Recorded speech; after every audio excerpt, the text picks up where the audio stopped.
שלום לכולם, זוהי המערכת לבקרת טמפרטורה. יש לנו בצד הזה ספק כוח של מחשב, שבאמצעותו אנחנו מוצאים את המתחים השונים. פלוס 12 פלוס 5 ב-0 אנחנו משתמשים, יש לנו גם מינוס 5 אבל אנחנו נשתמש במערכת הזו.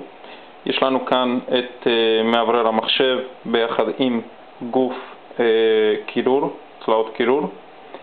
מתחת לזה יש לנו נורת לד שהיא אחראית לחמם את המערכת. חיברנו לו את המתחים, מתח פלוס 12 מספק הכוח של המחשב.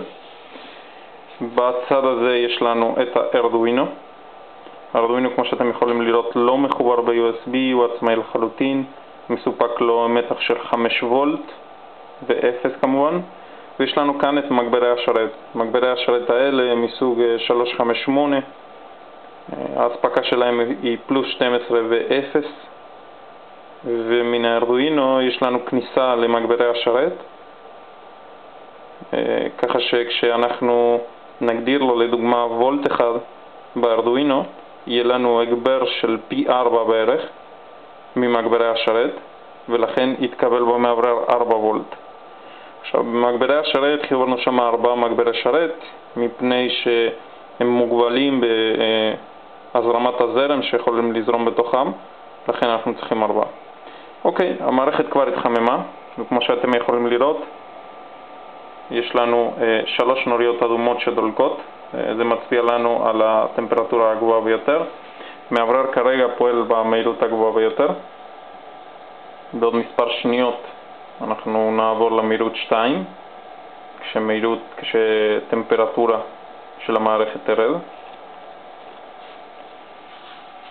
כאן בצד הזה אנחנו יכולים לראות את החיישן טמפרטורה שמחובר לצלעות הקירור. כמו שאתם יכולים לראות עכשיו אנחנו במהירות בין 2 ל-3. המערכת לוקחת דגימה כל שנייה, לכן יכולה להיות איזושהי אי יציבות עד שאנחנו נכנסים לערך שבו קבענו שתעבוד מהירות 2.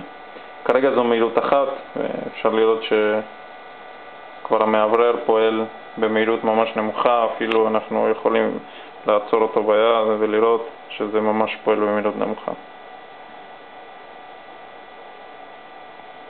אנחנו נחכה מספר שניות, ועוד כמה שניות המערכת תגיע לטמפרטורה המינימלית שקבענו, והמאוורר אמור להפסיק לפעול לחלוטין. הסיבה שלא הפעלנו את המאוורר באופן פרופורציונלי וקבענו לו 3 מהירויות, זה מכיוון שאנחנו עלולים לשרוף את המאוורר. במידה ולדוגמה נספק לו 0.5 וולט, המאוורר למעשה לא יזוז, הוא יישאר תקוע עם מתח, עם שדה מגנטי קטן מאוד, ובסופו של דבר אנחנו נהרוס אותו, כי כפי שאנחנו יודעים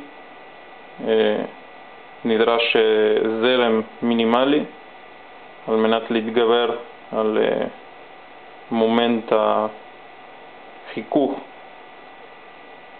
שיש במנוע המאוורר, ולכן אנחנו רק ניצור חום ונשרוף אותו. זאת הסיבה שיש 3 מהירויות ולא מהירות פרופורציונלית.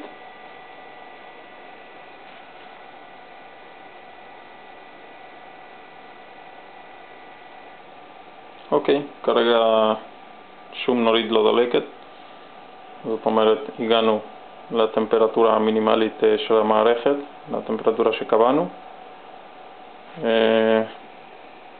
זהו, אנחנו נוכל לחוות את המערכת באמצעות הכפתור ונוריד ביקורת שאנחנו התקנו על ספק הכוח, וכל המערכת תתחווה. זהו, זו המערכת לבקרת טמפרטורה, פשוטה יחסית, אך מדגימה בהחלט את היכולות של בקר ארדואינו, דברים פשוטים ודברים גם מסובכים שאנחנו יכולים לעשות באמצעותו. תודה רבה איתן, ולהתראות.